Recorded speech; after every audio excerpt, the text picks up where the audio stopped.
Un dilema moral de suprema importancia que la gente a veces no quiere hablar es el costo que tiene la vida.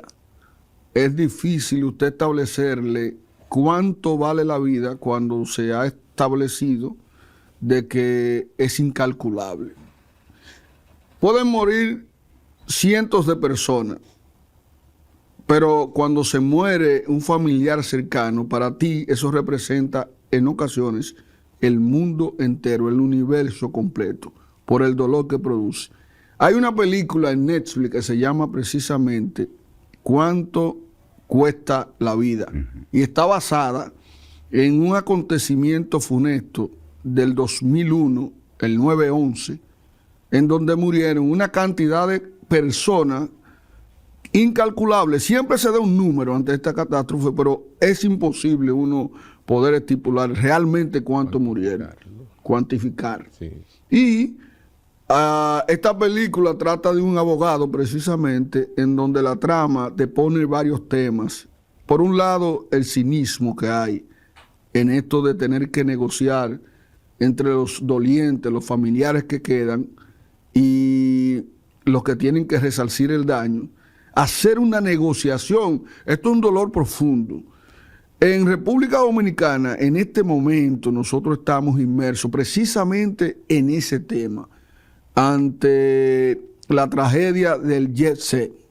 Y recientemente, en estos momentos, acaban de apresar, después de un clamor popular y de las familias, a la persona dueña de este establecimiento donde ocurrió el siniestro que le cegó la vida a muchas personas. Ahora vamos a discutir sobre ese dilema. ¿Hasta qué punto el hecho de que lo hayan apresado, de que le den 50 cadenas perpetuas, de que le sometan a una indemnización de miles de millones de dólares, hasta qué punto el dolor puede desaparecer y hasta qué punto se puede resarcir la muerte de una sola persona? En este caso son, ¿cuánto el conteo? 236. Y la teoría conspirativa te habla de muchos más, que se perdieron y que no aparecen los cuerpos y ese tipo de cosas. No en el hecho, sino para donde lo llevaron. Y la familia no lo han reclamado. ¿Qué va a pasar con este caso? ¿Qué ustedes piensan que va a pasar? ¿Vamos a estar frente a un circo como es tradicional en República Dominicana, sobre todo con el tema de la corrupción? ¿O realmente se va a llevar un caso diáfano, abierto, un proceso que responda al espíritu de la ley? ¿Cuál es tu expectativa, Huáscar? Yo tengo la esperanza de que en esta ocasión se tomen en serio las soluciones de ese tipo de problemas. Mira, yo soy ingeniero y profesor del área de hormigones por más de 30 años. Ya hay un estudio técnico realizado que yo no conozco. En consecuencia, no voy a emitir juicio en ese sentido. Pero sí podemos aprovechar el momento para reflexionar sobre la irresponsabilidad que tradicionalmente hemos tenido en lo que es el mantenimiento de las obras y la falta de valores éticos en el manejo de las construcciones. Tradicionalmente, las personas que son dueñas de los proyectos, quizá no me refiero a los técnicos, sino a los dueños del dinero, tienen una incidencia tremenda sobre la ejecución del trabajo. Y el técnico se pliega. Y el técnico en muchas ocasiones cede. Por razones económicas, digamos, en otro caso por razones de dependencia, acceden. Es muy probable que varios técnicos se hayan dado cuenta de la situación que se había presentado, tal como está ya estipulado y los medios han manifestado. Pero siempre se impone la falta de valoración y de respeto en ese sentido. Yo decía a modo de chanza que regularmente el que tiene el dinero en nuestra sociedad es ingeniero, abogado. Sabe de todo. Sabe de todo. Tiene poder y dinero. Sabe de todo. No acepta recomendaciones. No, y el técnico le dice, mira, esto se resuelve de tal y cual manera. No te preocupes. Hazlo así, que yo sé de eso. Entonces, no todo el mundo tiene el temple, el carácter, para decir, no, yo no procedo de esa manera. Huáscar, ¿tú te has encontrado con profesionales? Te voy a hacer ahora la pregunta al revés. ¿Tú te has encontrado con profesionales que se han parado en dos patas y han respondido más a su sistema de valores prosociales que a la posibilidad de ganarse un dinero?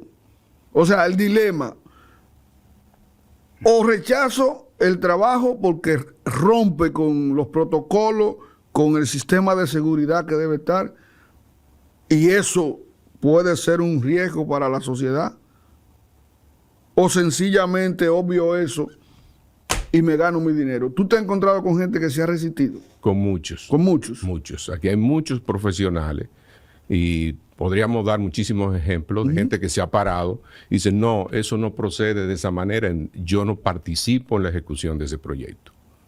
Y en ocasiones inclusive personas que han estado en situaciones económicas difíciles, pero han puesto por encima su principio ético y profesional. Porque tú sabes, tú eres consciente. Mucho, porque oye, no podemos, escúchame, no podemos pensar que la clase profesional nuestra se pliega fácilmente o regularmente por dinero. Yo tengo muchos amigos que han procedido de manera ética. Pero tú sabes que en la República Dominicana, en el perfil o en la personalidad básica de nosotros, que se construye con la cultura, está ese sentido de pobreza, esa cultura de pobreza, del cheleo siempre. Y se ve de manifiesto cuando en el regateo, que tú siempre estás buscando que te rebajen, que te busquen, que si yo qué, hasta el punto que ya el que te va a vender le aumenta un porcentaje por de encima para contemplar el regateo que es constante en el dominicano. Sí. Pero hay esa misma característica, te produce otro comportamiento, que es el cheleo y ignorar la calidad para garantizar el beneficio económico. El beneficio económico. O sea, tú le llevas a una gente un proyecto con materiales de calidad, sí, con una estructura unas especificaciones técnicas entonces, bien elaboradas. Este poderoso viene y te dice, no, tiene que rebajarme ese presupuesto. Bájame ese presupuesto, úsame tal material. Esa es la cultura del empresario, no necesariamente la cultura de... No solo eso, no se hace el proyecto según las normas y según las especificaciones.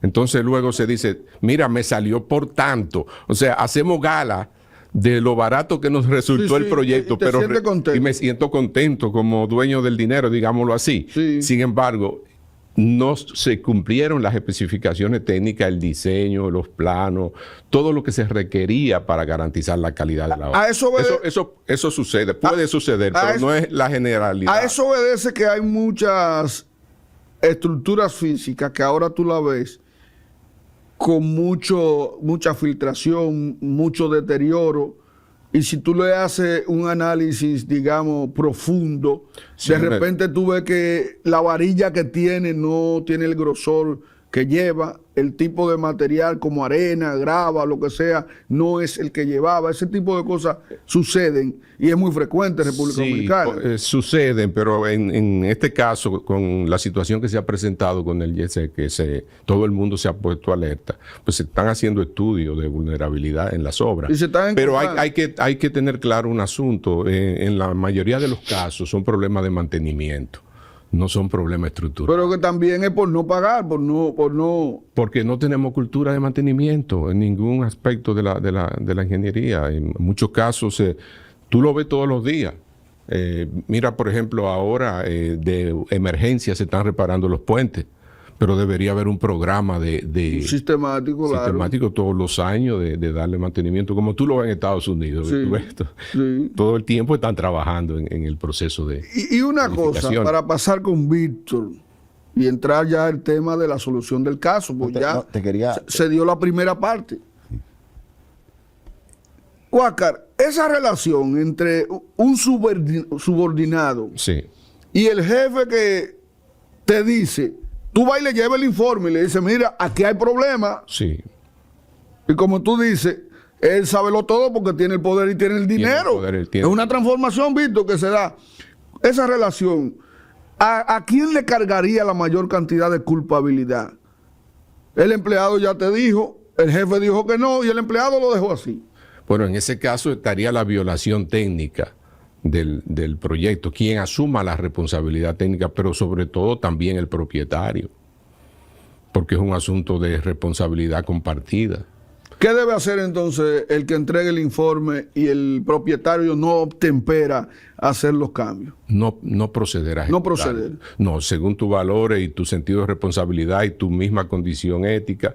Mira, te puedo hacer brevemente Sí, claro, claro. una anécdota. Yo estuve trabajando en una institución, estaba resolviendo un problema de unos pisos yo no era el dueño del proyecto.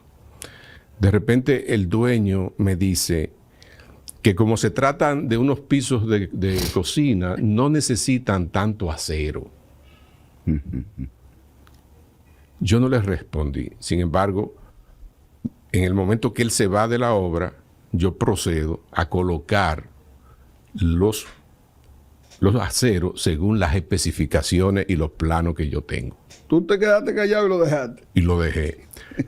15 minutos después llegaron los supervisores del ministerio. Los supervisores eran 2 ingenieros que habían sido alumnos míos. Ya lo sabes.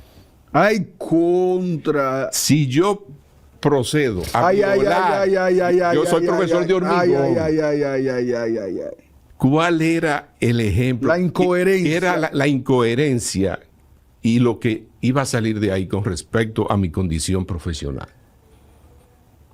Ya, te salvaste a tablita ahí. No, te salvó tu sistema de valores y tu carácter también. Me salvó mi sistema de valores porque te puedo mencionar muchísimos casos similares. Sin embargo, eso también ha servido en muchos casos para que los profesionales e inclusive los dueños que tienen conciencia de esa realidad respeten el trabajo que tú haces. Claro. Y de hecho te respetan y después te buscan de nuevo porque saben Exactamente. Bien. Víctor Álvarez, el pueblo ha pedido sangre. Y el pueblo con eso, el pueblo dominicano con eso es sistemático, intransigente. Hay que buscar un culpable y hay que presentarlo y hay que hacer un show. Eso es obligatorio. Y estamos acostumbrados a eso. No el de la Rosa. Ya el hombre está preso. No el de la Rosa. Sí, de hecho hubo intención de apresarlo antes de ahora, pero después que el presidente habló en la semana pasada y el encargado de la comisión designada por el presidente dijo que en esta semana se iba a emitir el informe, el ingeniero Madera, sí. Ya tocaba la acción pública, Sí. De manera que cuando fue citado para el interrogatorio, sus abogados y él sabían que él iba a quedar detenido. Creo que la hermana, porque está en condiciones todavía médicas, probablemente su detención, que está en condición de detenida también probablemente, se haga en el contexto de dejarla en un lugar de salud, ¿no? Lo que correspondería humanamente hablando. Noel de la Rosa, mira, la República Dominicana ha sido testigo de casos similares. En Manzanillo hubo una riada que mató cientos de personas. Nadie fue culpable. En una fábrica de plástico hubo muertes de empleados inocentes y pudo haber muertes de civiles porque la explosión involucró parte de la cuadra completa. No hubo sanción. En San Cristóbal murieron personas en su trabajo, caminando, hablando, tranquilamente, que no debieron morir ese día, Noel. No, eso tú no lo decides. Sí, no debieron morir ese día ni de esa forma. Y nadie ha sido juzgado por eso. Han habido accidentes graves de tránsito. De hecho, te puedo afirmar aquí que hubo alguien que ordenó que se abriera una presa y murieron muchísima gente en Santiago y no hubo tampoco consecuencia cuando debió investigarse por qué se esperó que esa presa llegara a esos niveles para tener que abrirla intempestivamente. De manera que los casos en los cuales ha habido Víctor, impunidad son muchos en la República Dominicana. Déjame detenerte, discúlpame. Déjame detenerte. Porque Huáscar es un hombre silencioso, pero es un sabio. Yo me pego de Huáscar, que es mi amigo y mi hermano. Lo conocí ahí en la estructura y me siento muy orgulloso. Y me toca un chin de esa inteligencia de él. Yo puedo intuir en tu discurso, si lo voy vanando y los ejemplos que tú estás poniendo, que tú entonces estás exculpando. No. Claro que sí. No, déjame explicarte por qué. Tú lo que quieres decir, si en esto no se hizo, si en esto no te hizo, entonces... No, lo que te quiero decir, ¿cómo se llama este programa? Doble moral. Doble moral. Que ahora hay ricos muertos. Que ahora hay ricos muertos. Vámonos a lo que yo te estoy diciendo, los eventos que yo estoy diciendo atrás. Ok. Ahora hay ricos muertos. Ahora hay famosos muertos. Ahora hay artistas muertos. Entonces, esta es una situación que no se puede salir resolviéndola por abajo como se pudo resolver la otra. Aquí hay personas millonarias que perdieron la vida sin necesidad en ese acontecimiento. Entonces, esto tiene un carácter inédito en la República Dominicana y ha adquirido una fama mediática que ha trascendido las fronteras. O sea, en todas partes del mundo se está esperando cómo va a enfrentar la República Dominicana este caso. Y tiene que comenzar enfrentándolo desde la justicia. ¿Por qué? Porque el hecho ya ha concluido, los sobrevivientes y los familiares de los difuntos están acudiendo ante la autoridad para que la autoridad diga, en términos penales y en términos civiles, cómo va a concluir este segundo episodio de la tragedia. Entonces, ¿qué es lo que tenemos ahora? Que se ha originado una interminable cantidad de demandas, justa demanda, todas ellas pidiendo consecuencias penales y consecuencias civiles, porque todas las demandas que se han presentado tienen una cantidad de dinero sugerida y solicitada para resarcir la pérdida de la vida humana. Víctor Álvarez, cuando yo hice el introito a nivel de plataforma, para que nos pongamos en contexto, yo advertí, y fue para ti que lo hice, que en el caso del 9/11 y la película que plantea un drama que cuando tú lo ves te cuestiona moral y sentimentalmente, en donde se teje el tema de la burocracia jurídica, el tema de las relaciones y del poder político y el tema del cinismo y del absurdo de la vida. Y tú estás cayendo en eso, Víctor. ¿Tú crees que ese caso no se va a llevar a las últimas consecuencias? Hay razones para que ese caso no llegue hasta las últimas consecuencias y se quede en lo típico, el show. Te voy a decir, Noel, lo primero es inédito. No hay antecedente de que se pueda manejar una situación personal o de familia que tenga casi completamente un país en contra. No hay forma de establecer en un tiempo relativamente corto las responsabilidades más allá de lo que dice la ley. Acusado como está de homicidio involuntario, los abogados saben que eso tiene un tope que de pena si lo condenaran, ¿no? Sí. Que no justifica la cantidad de personas que fallecieron ahí. ¿Hay alguna pena? Hay que establecer el delito. ¿Cuál fue el delito? ¿Fue negligencia? ¿Fue premeditación? ¿Sabía la persona que estaba esa? ¿Convocó esa persona, esa gente ahí para que murieran a propósito? ¿Tú sabes que no? Entonces, la justicia tiene que hibanar muy fino y esto tomando en cuenta los casos que este gobierno inauguró de corrupción, que era más fácil y más rápido de resolver, y tienen 5 años y no se resuelven, con 200, 300, 400 personas demandando, con un ejército de 200 abogados demandando, la justicia va a tener que crear todo un local y todo un cronograma solamente para atender el caso Espaillat. Pero vámonos a lo otro. Espaillat, que puede ir preso y probablemente tiene que ir preso. Normalmente hay un acto de negligencia que tiene que ser demostrado, pero que ya se intuye. Pero definitivamente, ¿de dónde va a tener los recursos económicos para atender semejante cantidad de dinero? Que cuando sepamos ya el total de dinero que se ha presentado en la demanda, que alguien lo va a hacer, quizá lo hace un programa de investigación, estaríamos hablando de cientos de miles de millones de pesos, que tiene que ser tratado uno a uno. Esto no se ha tratado nunca por la justicia dominicana. Pero lo otro es, Noel. La cantidad, perdón, Víctor, escúchame, la cantidad de muertos, que la hemos mencionado aquí más de una ocasión, debe definir el comportamiento de la justicia. O sea, una persona que haya muerto ahí, en ese momento, no es suficiente para que la justicia actúe con todo el rigor como corresponde. Ingeniero. Independientemente de lo que usted dijo, de que se trata de gente de recursos. La sociedad dominicana está acostumbrada a muertos y muertos.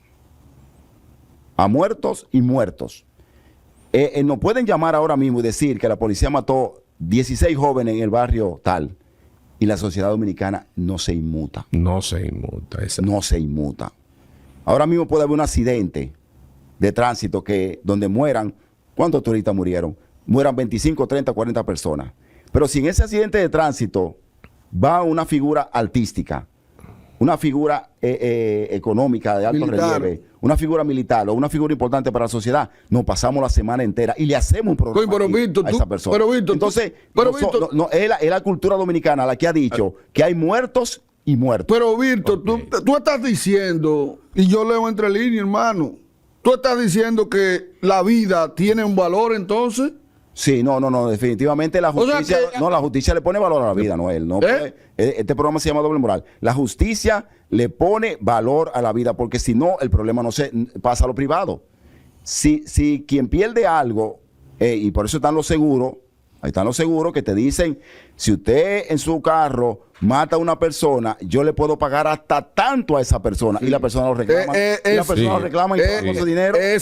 Tú metiste otro factor que se ve también de reflejo en la película, el tema del seguro y el pulseo de cómo el seguro busca evitar a toda costa que va a estar ahí presente, pagar lo menos posible. Va a estar ahí presente. El seguro le conviene que se demuestre negligencia, claro, todas esas debilidades para que justifiquen el no pago de... Sí, porque hay una cláusula en el seguro que te establece precisamente por eso en los seguros le ponen tope a la vida. Ahora mismo, Noel, que lo pongo como paréntesis, la India acaba de perder un avión que no se cae, uno de los aviones más seguros de la aviación. 249. 240 en el avión, que en tierra todavía no se sabe. 42 en el avión, 42. 242 en el avión. Pero en tierra no se sabe cuántas personas como están 5 muertas. personas más o menos. Entonces, que fue en un centro de prácticas médicas, creo que y habían unos novatos, no recuerdo el nombre ahora, y habían otros que...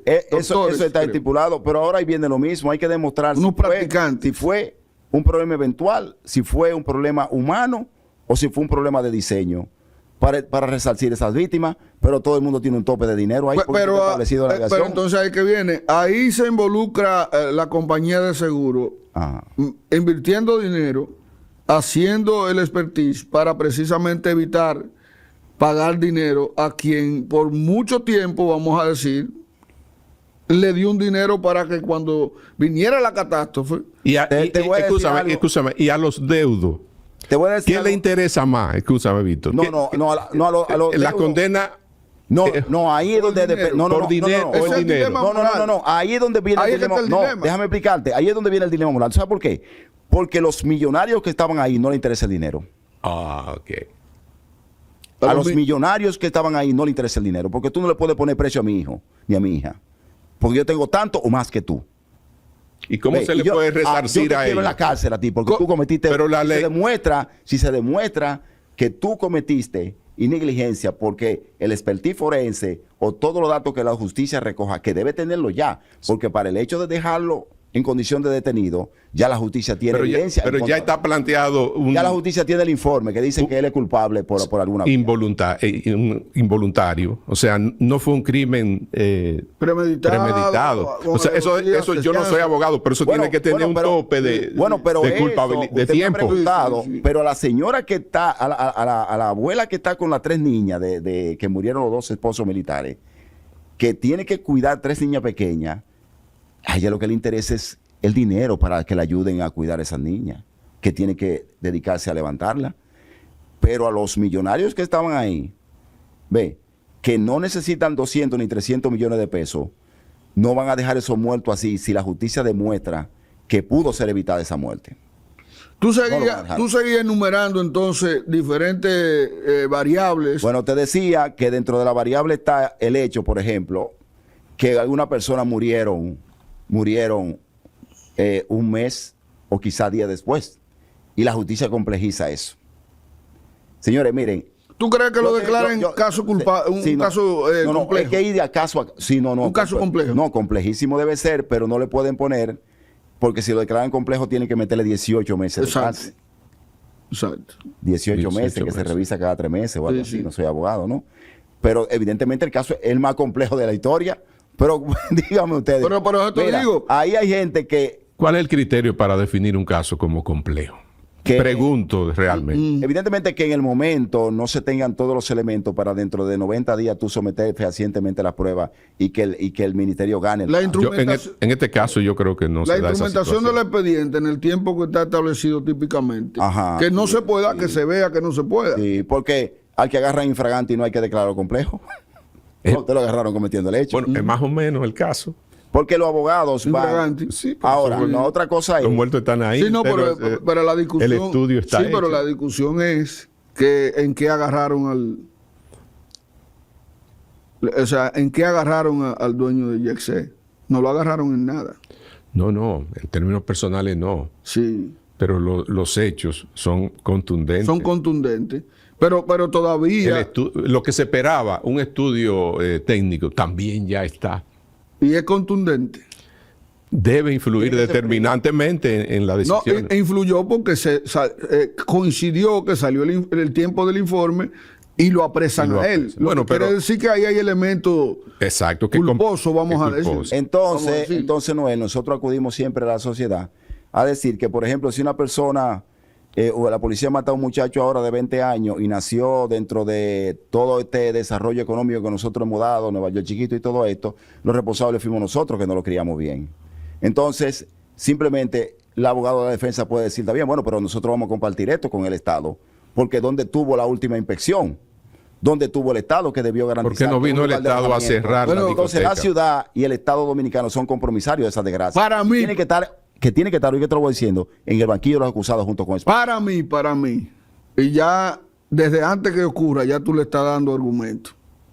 Para mí, la salida que buscaría el gobierno por la relación que tiene con el inculpado y las relaciones que él tiene en el Estado, en el gobierno, más que en el Estado, la salida que sus amigos le podrían buscar, la culpa al Estado. Compartida la culpa. Sí, el Estado tiene que ser acusado también. Ellos pueden intentar la acusación, pero recuerden que el pueblo quiere sangre. Porque está el caso mediático también. Ya te lo dije. Está el caso y la sentencia mediática. Hay una sentencia mediática ya. No, claro. Sí, ya.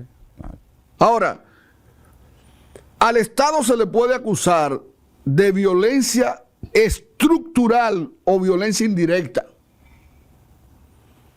que es la complejidad a quién van a meter preso en el Estado. Bueno, por eso. Negligencia. Pero ¿a quién van a meter preso? No, pero yo te digo, en el Estado, ¿a quién van a meter preso? Nadie. Bueno, en principio puede ser demandada la ciudad. La ciudad puede ser demandada. Y ya ocurrió en el caso de Roberto Salcedo. La alcaldía, dirás tú. Sí, la alcaldía. Sí. La alcaldía, porque territorialmente le corresponde al Distrito Nacional. Sí. Que tiene, señores, miren lo que ocurrió, que tiene una unidad de supervisión de estructura y todo eso, y sucede, señor, que el antiguo funcionario de eso muere ahí con su hija y su esposa. Yo creo que nosotros llegamos a reunir. Sí, lo que pasa es que esa parte no la maneja el ayuntamiento. ¿Y quién debería manejarla? Eso lo manejaba hasta hace poco tiempo Obra Pública. Ahora tengo entendido que el MIBE. Pero el ayuntamiento tiene que ver con la planificación, el uso de suelo, etc. O sea, no tiene esa incidencia yo en la creo parte estructural. Que es más nacional. La responsabilidad es nacional, no es sectorial. Sea como sea, Noel, los lugares, y yo hice... Pero yo creo que... los lugares de alojamiento... Sí, ellos tienen que ver con el uso de suelo, pero no con la construcción en términos estructurales. No con la calidad de la construcción. Pero vamos a retrotraernos. A eso se le cambió el uso. Eso era un cine. Bueno, sí. Y se convirtió en discoteca. Tiene que haber un informe para el cambio de sí, eso sí le corresponde. Ahí sí el ayuntamiento debe dar. Tiene que haber un informe de la inspección que hace los bomberos contra incendios, porque ese es un lugar de alojamiento de personas, escuelas, hospitales, estadios. Tienen un protocolo para que las autoridades garanticen que el aforo, por ejemplo, cuántas personas caben aquí. A veces se han derrumbado tarimas porque permitimos que entren, se venden boletas de más y mueren personas. Entonces, la persona entiende que hay un gobierno, que hay un Estado que vigila su seguridad. Porque yo no tengo que vigilar que todo esté bien para irme a divertir y a bailar y a beber con mi compañera Yesé. Quien tiene que hacerlo es el propietario y el Estado que permite que ese lugar se dedique a esa función. Eso es, así como nosotros decimos, yo no le voy a dar permiso para que usted ponga una iglesia al lado de una escuela porque usted me va a alterar con el culto, la docencia. Alguien va y se lo dice del ayuntamiento, de la pública, quien sea, pero alguien, quien sea. Mira, a la gente no le interesa quién sea, Noel. Lo que le interesa es que alguien tiene que hacerlo, definitivamente. Por lo tanto, el Estado es compromisario de eso y yo le tengo una propuesta última al Estado cuando tú me des la oportunidad. No, yo quería, antes de que tú cierres ya, y cerremos el programa, porque lo que tú has vendido a la audiencia y has puesto en la mesa de doble moral es que este caso no va a pasar de ser un show. Que no va a haber sangre. No va a haber sangre. Como la gente quiere. Eso es más o menos lo que tú planteas. O si hay sangre, no será la cantidad que la gente quiere. No, o si hay sangre. La cantidad que la gente quiere. Vamos negociando ya. O si hay sangre. Va a haber negociación. Que lo que el pueblo quiere, el morbo y ese tipo de cosas, no va a ser sobre asideros jurídicos válidos. Según tú. Noel, si el caso se declara complejo y le ponen 18 meses y la totalidad de la pena serían 2 años por homicidio involuntario, a menos que no se cambie esa parte de la acusación a partir de las investigaciones, de los testigos y todo esto, ¿no? Y la influencia de los abogados demandantes. Si no se cambia el sometimiento por homicidio involuntario, el tope son 2 años. Y si yo declaro un caso complejo y tú te metes 18 meses de eso para cuando vengan a juzgarte, Noel, cada caso de eso tendrá una fecha diferente en el calendario jurídico. Por ejemplo, uno de los comentaristas de la Z dijo esta mañana que ya su caso fue puesto para el 19 de julio, por ahí.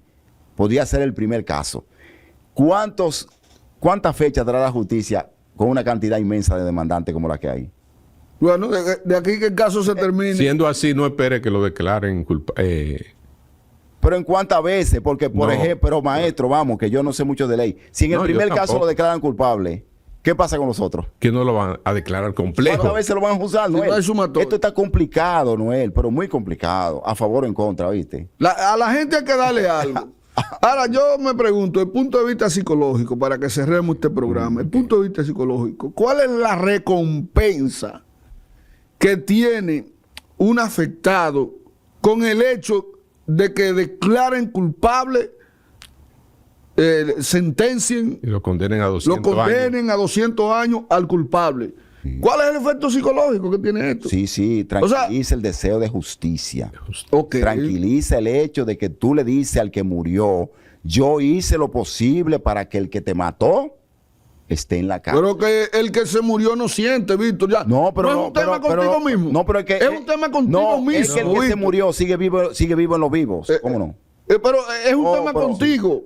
Pero y tú le vas a salir a tu esposa que si alguien le hace daño a tu hija, tú te vas a quedar callado. Con los vivos, entonces. Bueno, pero es memoria de lo que le pasaron al familiar. Es con los vivos. Sí. Porque la memoria. La memoria, esa tranquilidad. Pero es un placebo para uno, tú lo sabes. Sí, para de lo contrario, Noel. Es un placebo para uno. Espera, Noel, de lo contrario viene la acción privada. Si yo no veo justicia, cuando he ido a lo que la cultura me dice, pide que el árbitro diga quién tiene la razón, y yo siento que tú te fuiste en complicidad, yo tengo derecho a tomar represalia de forma privada, y eso es lo que nadie quiere. Por eso se inventó la justicia, para que la gente derima su conflicto de forma educada y amigable. Pero si no, yo te invito a un duelo. Mira. El caso tiene un aspecto individual físico que tiene que ver con las muertes y con las elecciones. El caso tiene un aspecto psicológico que tiene que ver con el trauma de las personas que quedaron vivos y con el impacto que se causa en las personas que son dolientes. Tiene un aspecto económico, que el económico es evidente. Hay pérdida en todo lo que se perdió ahí, hay un impacto económico, pero también el proceso implica un gasto tanto para el Estado como para la familia también de las partes. Claro. Hay un impacto social, y el impacto social y cultural. Y ahí es que yo te estoy tratando de explicarte a ti que cuando se busca justicia es para dejar un referente para los vivos, no para el muerto. Cuando tú buscas justicia, es un tema con la tranquilidad tuya, no con la tranquilidad del muerto. No tiene que ver nada con los muertos. Los ritos que se hacen, a un muerto tú lo puedes enterrar en cualquier sitio. Eso es en el aspecto social, no cuando tú cierras la puerta de tu casa. Pero es para ti. Pero es para ti. Donde vivía la mujer tuya que murió. La memoria de los muertos, o sea, la memoria que tú tienes sobre los muertos. Eso es un invento, eso es una realidad. Es que tú te inventas una vaina para tú poder tener un sosiego y no asumir que esa persona desapareció totalmente. Y tú vienes y te inventas cosas como lo importante que quedó en la memoria, lo importante es lo que yo hice por él, él nunca morirá. Lo concreto es que murió. Sí, pero, ahora, el que queda busca la manera de, vinculado con el que se fue, cómo yo exorcizo la pena, cómo yo exorcizo la culpa, el miedo. Y la justicia es un camino para eso. La justicia es un camino para que... ¿Pero con quién se va a hacer justicia? ¿Con el que murió o con los que están vivos? No, se hace justicia para el que murió. No. Porque él tiene un precio social claro. El que murió no tiene que ver nada con eso. No, el precio lo tiene el que murió. Es la razón del hecho, el que murió. Es la razón por la que se está ventilando el asunto. Hipotéticamente, imagínate que nadie... La justicia misma plantea. Es que la violación de ley no te piden la justicia que tú te querelles. Sí. Le piden a muerto que se querelle. No, claro. Pero, Noel. ¿Entiendes? Es contigo que tiene que ver. El hecho fue sobre la víctima, Noel, no sobre el familiar de... Eso sí. Pero aquí ahora, la justicia ha establecido que para evitar la venganza, para evitar la búsqueda de la justicia personal, para salir como en el oeste norteamericano para la calle, tú con tu pistola y yo con mi pistola, o para invitarte a un duelo como se hacía en la Edad Media, se vaya un árbitro que creemos que es imparcial. Claro, bien. Ese árbitro recoge las informaciones y tiene ya una estructura legal que le llamamos código, que dice, para cada cosa yo tengo algo que responder. Oye lo que te estoy diciendo, si en el primer caso...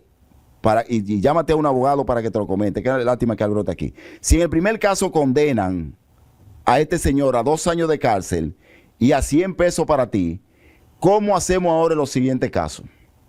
En cada otro caso vamos a condenar a 2 años de cárcel y a 100 pesos más. Esto es complejísimo. Por eso es muy probable. No es fácil de por eso te hice una taxonomía, te hice una clasificación, una división de los efectos por diferentes rubros. Te dije el aspecto individual físico, el aspecto psicológico, que son los que quedan, el aspecto social, que tiene que ver con lo que fueron afectados y su relación con la sociedad. Pero el problema legal es un código débil, Noel, porque aquí se dijo, vamos a comentarlo. Es que yo no soy abogado, Víctor. Yo lo que te estoy diciendo es, la pregunta, la incógnita es, ¿de qué le sirve al que queda el hecho de que hagan justicia y condenen al culpable a 300 años de cárcel, 50 cadenas perpetuas. Es la interrogante que yo quiero que ustedes se hagan allá. ¿Qué impacto tiene psicológico? Tranquilidad emocional. Bueno, tranquilidad, exacto. Tranquilidad emocional. Porque si yo no hago por ti, ve, soy un cobarde. Me temí a enfrentar. Y nunca te quise tanto como para poner mi propio interés, mi propia vida en defensa de... Es un cuestionamiento contigo. Entonces, ¿me dan o no me dan la razón? Son los valores. Lo otro es el referente en términos social y cultural para los que quedan. O sea, si a ti te matan y no hay consecuencia, los otros están en riesgo. Claro. Y para eso está la justicia entonces. Claro. Señores, esto es doble moral, donde intentamos llegar a la esencia más allá de la apariencia. Nosotros creamos perspectiva, muchas veces con sesgos, porque no somos superhumanos, no somos metafísicos, sino que usted tiene la oportunidad de crear su propia perspectiva y dar sus opiniones aquí con nosotros. Usted hace su comentario, siempre vamos a respetar el derecho a opinar que usted tiene. Hasta la próxima.